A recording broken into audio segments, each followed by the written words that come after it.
Hi there guys, I hope you're all well and welcome back to another video on the channel. This one is going to be a quick video showing you how I took a short on EN and then actually managed to roll the profits into a risk-free long. With this, obviously, it is based off the previous couple of videos we've done in terms of how to compound a position. I also want to show you how exactly we identified these areas and how you can do it yourself. Firstly though, before we start with that, I just want to quickly show you the position that I was actually in. So we're not going to go into the money side of it, we're not going to go into the lot sizes, simply looking at the percentages just to give you a basic understanding of how this worked. So you can see obviously the short was taken here, and then that at the same time we was in a long partial position on both, and then obviously if the market goes up then I make money, if the market goes down then I make money, and it's a nice position to be in. I like to call this playing ping pong with the market. Doesn't always happen, but when it does, it is a really good feeling.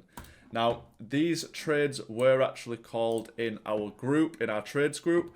You can see these were a couple of trades from yesterday. We took a 50 pip TP on gold, and then overnight as well, the 1855.40 area did actually do 100 as well. So just wanted to remind you guys that the trades that you see in these YouTube videos are actually called in our analysis group.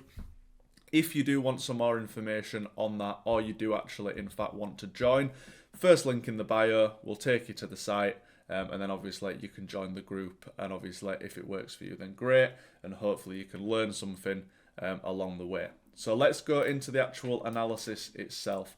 I don't want you to be taken back by these numbers, I'm going to break them down very easily, but before I do that I'm just going to show you how exactly I broke the zone.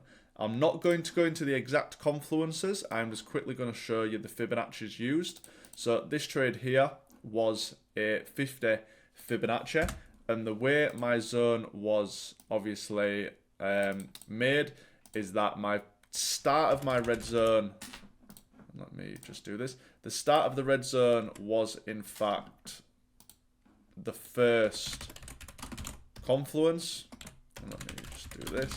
So that area there was the first confluence, and then as you can imagine, the last zone at the top was the last confluence. So I was basically saying that within these two areas, I was expecting price to react.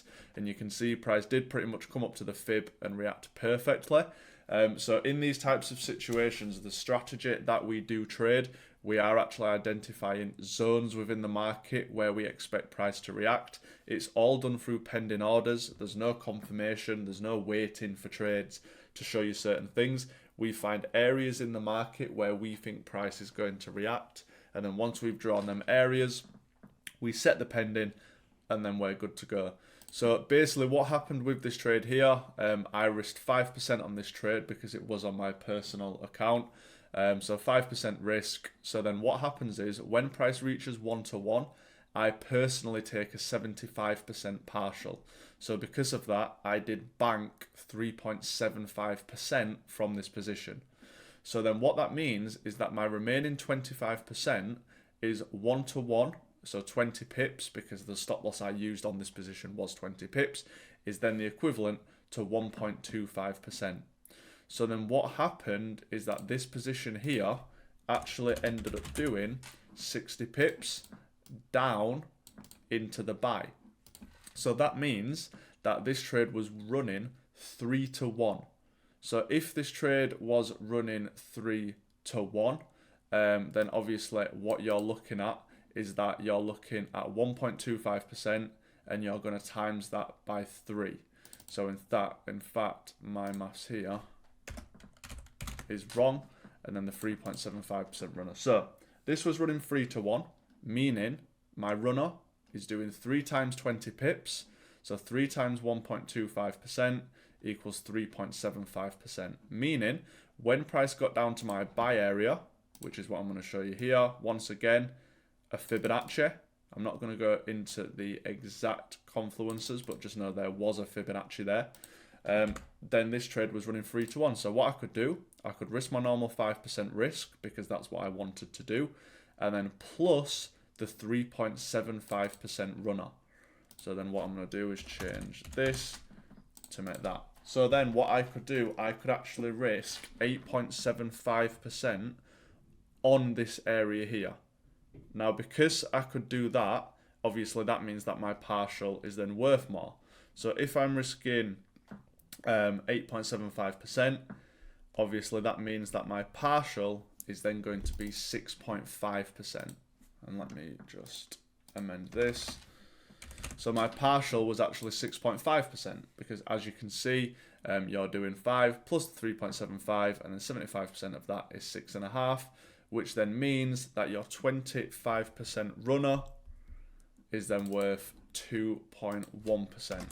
So you can see from a runner from up here being 1.25%, you're then allowing your next runner to be 2.1. So over time, your partial is increasing and also your runner is increasing. Both trades in this position, if we play it out, did actually end up getting closed break even. So this short got closed break even here, and the long got closed break even here. Unfortunately, we couldn't let one of these trades run on because, as you can imagine, for every 20 pips, this would do 1.25% down. Or if the buy worked, then you're looking at 2.1% up. And it's as simple as that. So as mentioned, guys, these trades were called in our analysis group. So if you are interested in joining, the link is going to be in the bio. Any questions at all regarding this video, please let us know. But yeah, we will see you in the next one.